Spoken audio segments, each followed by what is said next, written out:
നയപ്രഖ്യാപനവുമായി ബന്ധപ്പെട്ട നിയമസഭയിൽ നാടകീയ രംഗങ്ങൾ.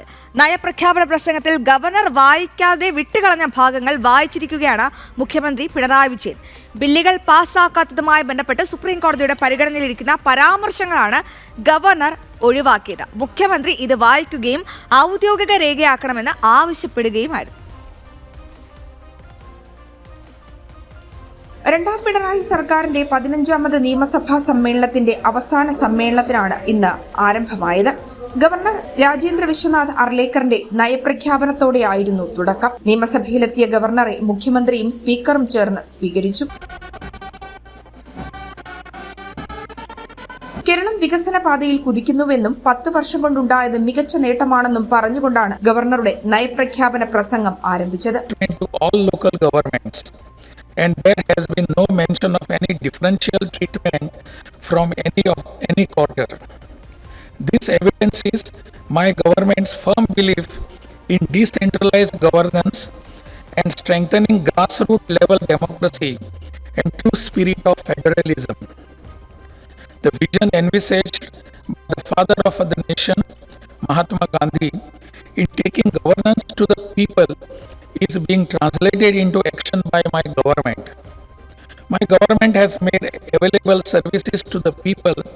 1 മണിക്കൂർ 53 മിനിറ്റ് നീണ്ടുനിന്ന നയപ്രഖ്യാപനത്തിന് ശേഷം ഗവർണറെ വിമർശിച്ചുകൊണ്ട് മുഖ്യമന്ത്രിയുടെ പ്രസംഗം. ഗവർണർ ഒഴിവാക്കിയ ഭാഗങ്ങൾ ഔദ്യോഗിക രേഖ ആക്കണമെന്ന മുഖ്യമന്ത്രിയുടെ അഭ്യർത്ഥന.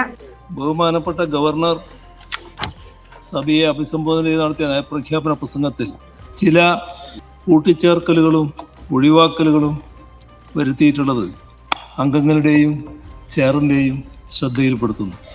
മന്ത്രിസഭയെ അംഗീകരിച്ച നയപ്രഖ്യാപന പ്രസംഗത്തിലെ ഖണ്ഡിക 12, 15, 16 എന്നിവയിൽ ബഹുമാനപ്പെട്ട ഗവർണറുടെ പ്രസംഗത്തിൽ ചില മാറ്റങ്ങൾ വരുത്തിയിട്ടുണ്ട്. ഭരണഘടനയുടെ അന്തസ്സത്തക്കും സഭയുടെ കീഴ്വഴക്കങ്ങൾക്കും അനുസൃതമായി മന്ത്രിസഭയെ അംഗീകരിച്ച നയപ്രഖ്യാപന പ്രസംഗമാണ് നിലനിൽക്കുന്നത്. നയപ്രഖ്യാപന പ്രസംഗത്തിൽ ബഹുമാനപ്പെട്ട ഗവർണർ ഒഴിവാക്കിയവ ഉൾപ്പെടുത്തിയും കൂട്ടിച്ചേർക്കലുകൾ ഒഴിവാക്കിയും മന്ത്രിസഭ അംഗീകരിച്ച നയപ്രഖ്യാപന പ്രസംഗം അച്ചടിച്ച് വിതരണം ചെയ്തിട്ടുണ്ട്.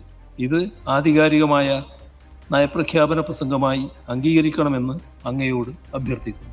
മുഖ്യമന്ത്രിയുടെ അഭ്യർത്ഥന അംഗീകരിക്കുന്നുവെന്നും അത് ഔദ്യോഗിക രേഖയായി പുറത്തിറക്കുമെന്നും സ്പീക്കർ. ബഹുമാനപ്പെട്ട മുഖ്യമന്ത്രി ഇവിടെ ചൂണ്ടിക്കാണിച്ചത് വളരെ സുപ്രധാനമായ ഒരു കാര്യമാണ്.